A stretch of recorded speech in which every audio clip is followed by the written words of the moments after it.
CD Jogos deve ter sido a linha de comando que mais gamers utilizaram nos anos 80 e 90. Este é o Retro Gamers.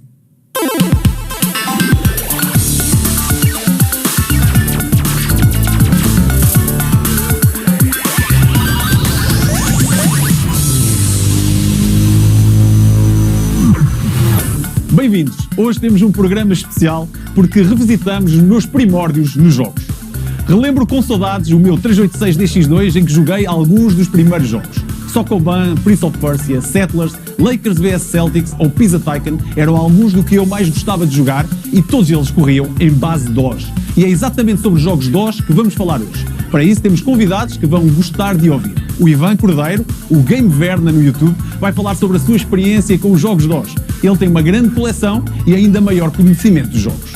Outra lenda do retro em Portugal e que faz a sua estreia no programa é o grande Pedro Loureiro, do canal It's a Pixel Thing, que fala connosco sobre alguns dos títulos e também sobre os estilos mais jogados na altura. Finalmente, para saber como se instala os jogos e como se fazia as configurações todas, temos o grande David Pinto, o Deckard Games do YouTube, e que tem em sua casa um setup prontinho para nos mostrar como é que era. Então já aqui estamos com David Pinto, mais conhecido por Deckard Games. Deckard, pá, muito obrigado por estares aqui para mostrar à malta como é que era jogar e instalar, principalmente instalar um jogo neste sistema operativo tão querido para nós. É verdade, antes de mais, obrigado pelo convite, pela oportunidade de estar aqui no programa, a mostrar um bocadinho do amor que ainda existe pelo DOS desde 1981, mais coisa menos coisa. Grande ano. Pá, até porque o DOS ainda vive no coração de muita gente, não é? Ainda vive no coração de muita gente, sim, é verdade. Como é que se instala então um jogo em DOS? Back in the day. Vamos instalar o clássico, o Doom. Antes de mais, convém claro ter um computador com o DOS instalado. Esta versão do Doom vem com 5 disquetes. Nós não vamos usar as originais, vamos usar um backup porque elas são bastante frágeis. O pessoal que usava disto sabe. Vamos começar pela primeira disquete. Vamos aceder aqui à Drive A, que é a Drive de disquetes. Exatamente. Na altura só tínhamos a C, a A, a B e a D, não é? Sim, neste caso, as principais. Este computador tem a Drive A, que é disquete de 3,5, a Drive B, que é de 5 1/4, também disquetes, a Drive C, que é o disco, claro, e a Drive D de CD-ROM, isso já tem CD-ROM. O meu primeiro nem CD-ROM tinha. Isso é um topo de gama. É um topo de gama, exatamente. Acedendo à Drive A, neste caso o fecheiro de instalação do Doom chama-se mesmo Install. É só escrever e carregar Enter. E isso abre então o menu de instalação do jogo? Abre o programa de instalação do jogo. A primeira questão que ele nos coloca é qual é a drive para a qual queremos instalar. Neste caso é a Drive C, claro. Carregamos no C e o que ele vai fazer agora é começar a copiar os ficheiros da disquete para o disco e depois copiados então sim é que vai fazer a instalação do jogo em si.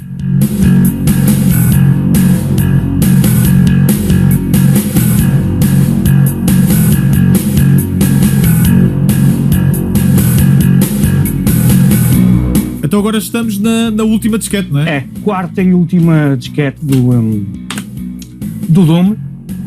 Continua a copiar ficheiros para o disco. A única coisa que está a fazer é copiar os ficheiros do Doom para o disco C. Neste momento só está a copiar os ficheiros do Doom para o C e depois a instalação ocorre a posteriori quando já tudo está copiado. E nessa instalação, além de instalar propriamente o jogo, temos de fazer a configuração de alguma coisa? Sim, no final da instalação o Doom corre o programa de configuração para escolher o que é que queres usar, rato ou teclado, ou os dois, a placa de som, etc. Ele corre sozinho. A maior parte dos jogos corria sozinho o config no final da instalação. O problema era acertar com a placa de som, não é? Era, sim. Se não tivesse aquilo por defeito, IRQs e afins, era um problema. O segredo era ter sempre um papelzinho ao lado com as definições da placa de som para quando fosse necessário configurar aquilo tudo bem configurado. A partir do momento em que tu descobrias para um, era igual para os outros. Claro, sim.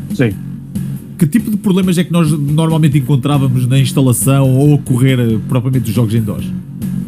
Dois grandes problemas. O primeiro problema, memória convencional. Não é RAM, memória convencional dos computadores, isso hoje em dia não é um problema, de tentar escorrer um jogo e não teres memória convencional para o fazer, por causa das coisas que tinhas carregadas em memória. A segunda era conflitos de IRQ e teres que configurar tudo à mão, não havia plug and play, era tudo configurável manualmente, era uma dor de cabeça. Aí está-te a perguntar com que dispositivos é que vamos jogar, não é? Está instalado, sim. Ele pergunta se quer usar teclado ou rato e teclado. Vamos pôr só teclado. Que ao fim e ao cabo isto é o Doom, vamos jogar só com teclado. Exato. Qual é a placa de som? Neste caso Sound Blaster, porque esse está com uma Sound Blaster Pro 2.0. Por acaso está tudo por defeito, funciona, sorte a nossa. É só carregar Enter. E pronto, está tudo configurado. Vamos fazer save e à partida, se tudo correr bem, o jogo deveria arrancar. O loading do jogo. Ora, cá está. Olha, aí está. O verdadeiro. O Doom original. Vamos pôr aqui o ecrã no máximo. Temos um 486 a 66 MHz, portanto vamos pôr o ecrã no máximo. Esses sons do Doom são icónicos. E cá está. Já a abrir. Clássica música do Doom. Essa música é simplesmente incrível. Por acaso é das melhores coisinhas que há, sim. Mesmo nos jogos recentes eles tentam aproveitar basicamente a música original do Doom para... Alguns, sim. E ainda sou o melhor, por acaso não está ligado, tem aqui um MT-32 da Roland, porque o som é limitado, o número de instrumentos que a Sound Blaster consegue produzir. Ligando a um periférico externo, como é o caso do MT-32, a música é muito melhor. Espetacular. Pá, muito obrigado pela tua presença aqui. Pá, foi excelente ver como é que se instala um jogo no DOS, por cima ao Doom, boa escolha. E espero voltar a ter-te cá no programa mais vezes. Pá, foi um prazer estar aqui. Mais uma vez, obrigado pelo convite. E para quem nos segue lá em casa, não deixem o amor pelo DOS morrer. Sejam computadores antigos, sejam computadores mais recentes, como por exemplo um Pentium 4, desde que tenha uma drive de disquetes, dá. Ou seja em DOSBox, em computadores modernos. Não percam todas as centenas de milhares de jogos que há para correr em DOS. Obrigadão. Obrigado.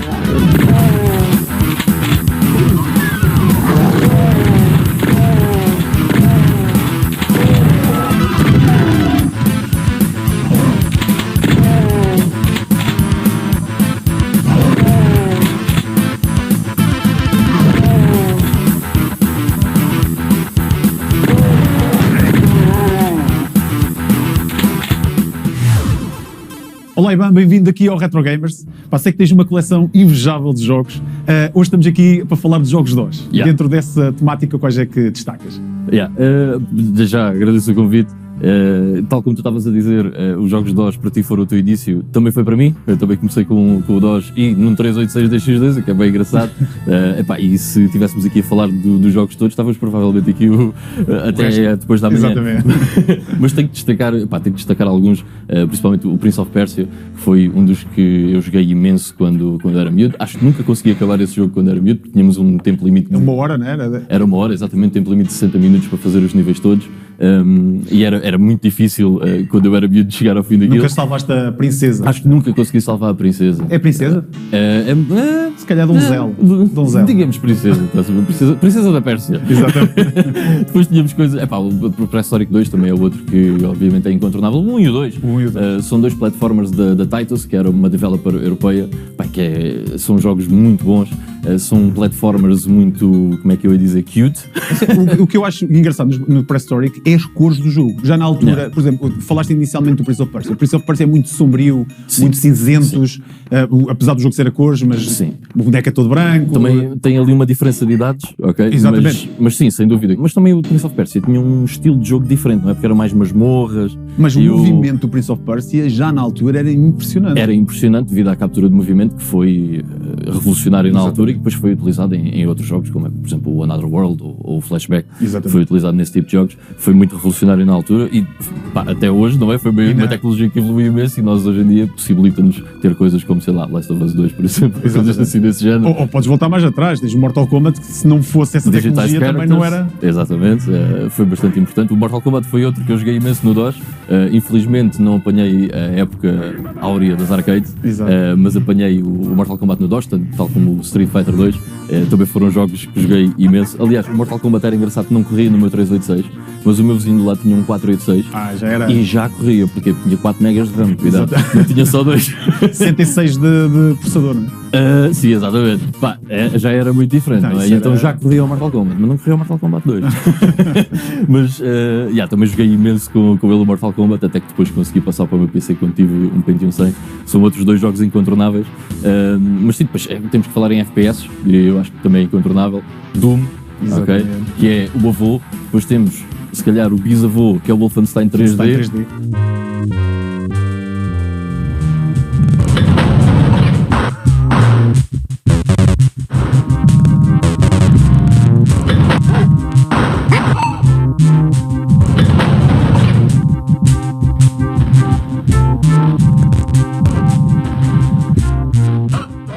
Eu adorava, aliás, dentro disso eu tinha um jogo que até era mais favorito, que era o Heretic, que eu achava que o universo tinha mais a ver comigo. Eu na altura jogava muito Dungeons & Dragons e aquilo fazia-me lembrar o universo dos Dungeons & Dragons com a magia e isso tudo. Mas o Doom é o Doom, e se não fosse o Doom nem havia Heretic, portanto... Sim, é verdade, não é? Da partir dali foi um bocado aquela cena dos Doom clones.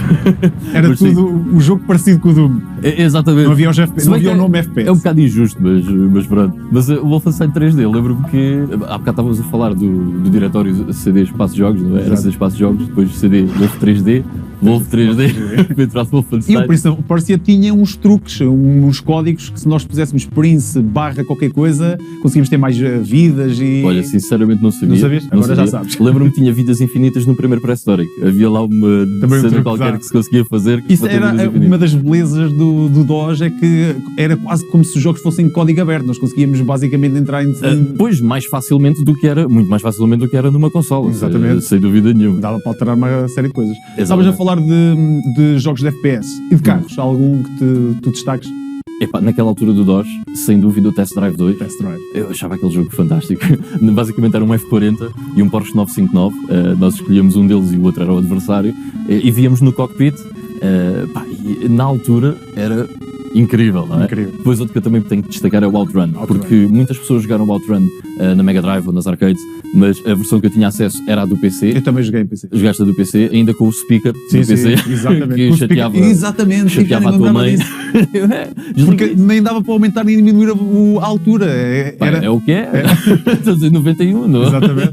Faz lembrar que uns anos mais tarde, quando queríamos ir à internet, também acordávamos a família toda para ligar o modem. Exatamente. E depois a tua mãe queria telefonar e dizia, tens de desligar a internet. Sério. Agora que eu estou a meio de um jogo de Counter-Strike. Já veio um bocado depois.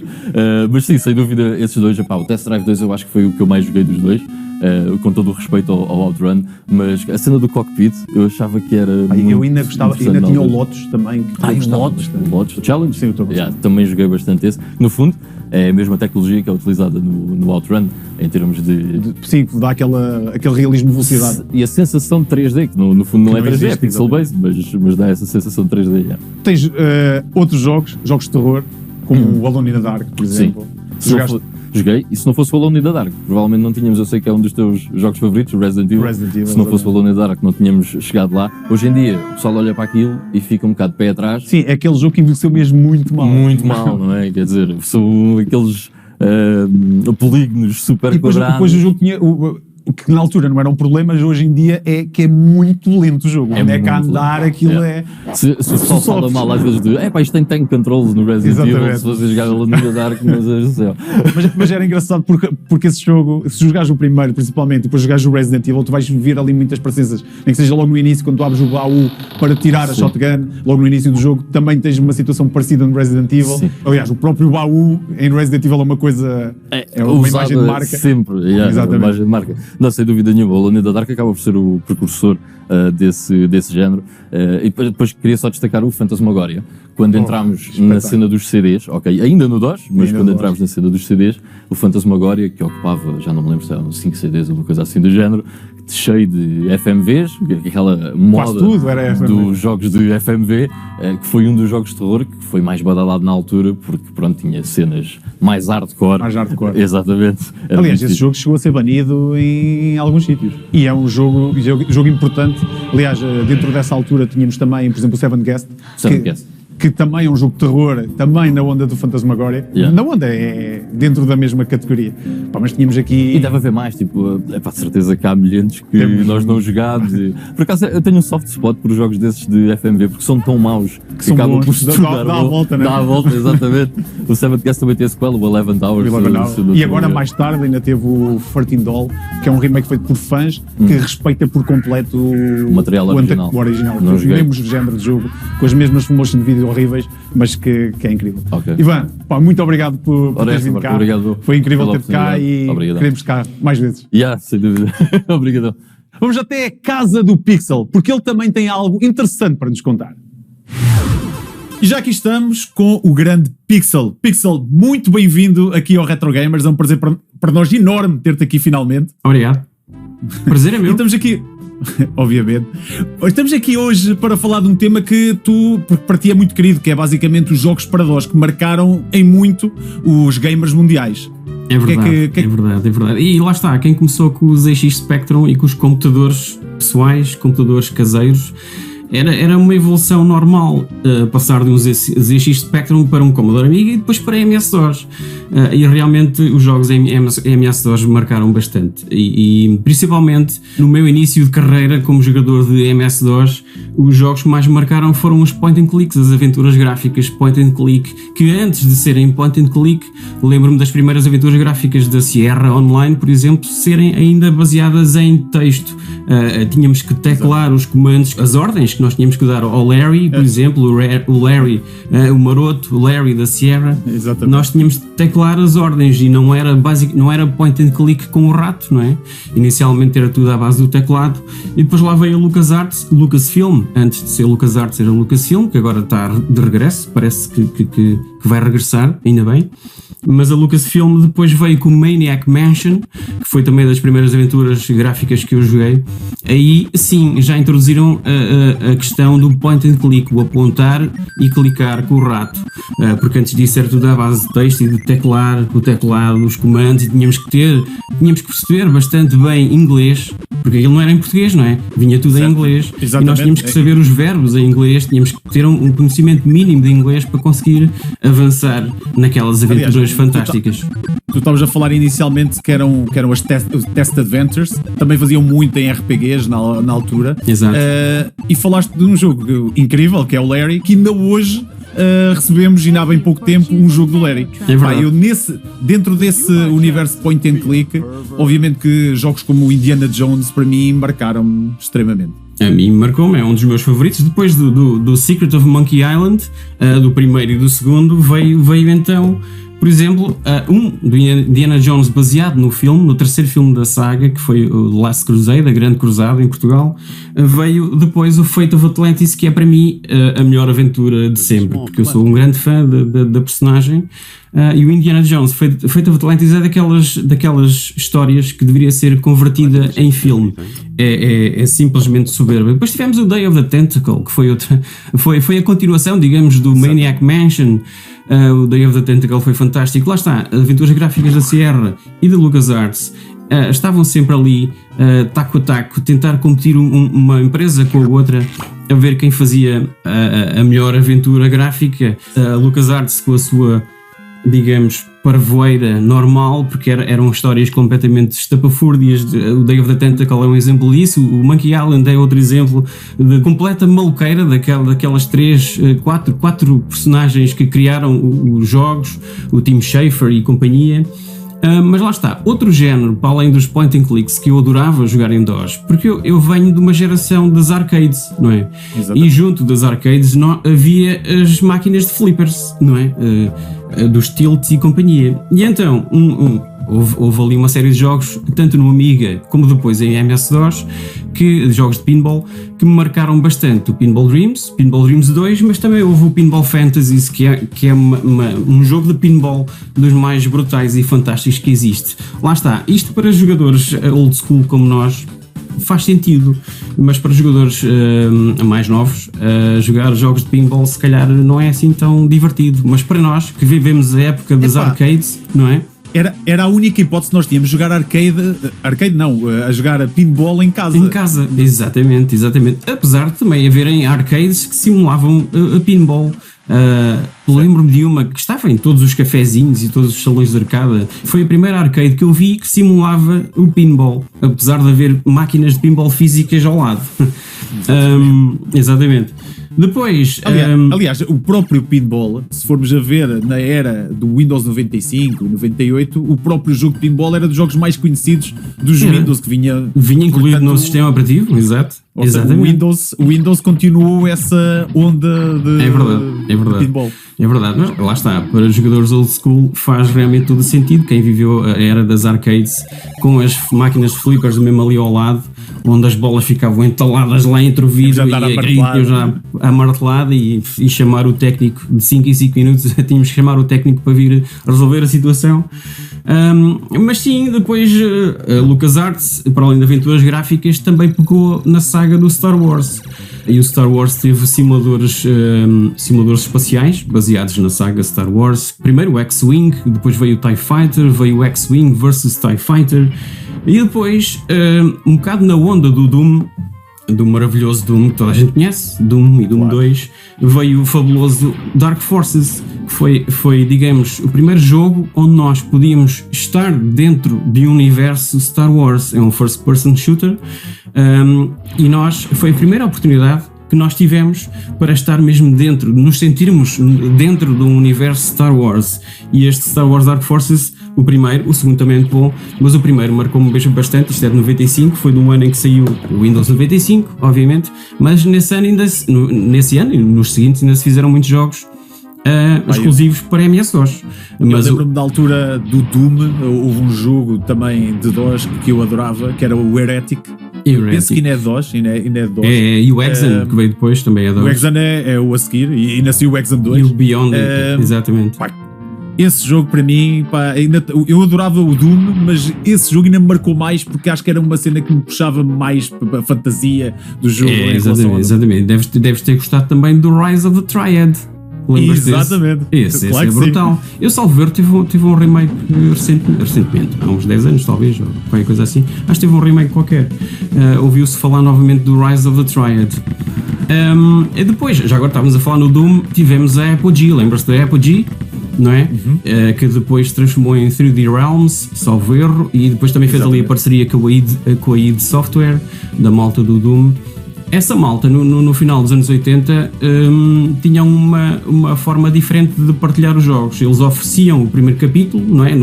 Exatamente, depois o pessoal desbloqueava. Exatamente, foram exemplos disso, sei lá, o Commander Keen, até houve jogos de pinball também, o Epic Pinball da Epic Mega Games também oferecia uma ou duas. Eu penso que foi quase o começo das demos nos DOS. Eles ofereciam aquele primeiro capítulo e depois nós ficámos com vontade de jogar mais e acabámos por comprar o jogo completo, não é? Exatamente. O Jazz Jack Rabbit foi outro exemplo em que eles ofereciam o primeiro capítulo. Houve tantos que realmente mostraram-se, e é engraçado como a Apogee depois transformou-se no que é, não é? 3D Realms e a id Software, que é gigantesca, a id Software do Doom e companhia. E ainda hoje. Eles começaram a partilhar o primeiro episódio do Doom e do Wolfenstein 3D, e foi assim que eles se mostraram ao mundo, através das BBS, que nós ligávamos o nosso computador a outros sistemas através da linha telefónica e íamos lá sacar exatamente essas sharewares e programas e música e outras coisas, né? mais obscuras. Muito obrigado pela tua presença aqui, para brutal ter-te cá. Esperemos que voltes ao programa mais cedo. Ora essa, o prazer foi todo meu. Obrigado. Assim chegamos ao fim do programa. Confesso que este tema deixou-me com um bom sentimento de nostalgia. Usem as nossas redes sociais ou os nossos contactos para nos fazer chegar as vossas opiniões, ideias e coleções. e divirtam-se a jogar.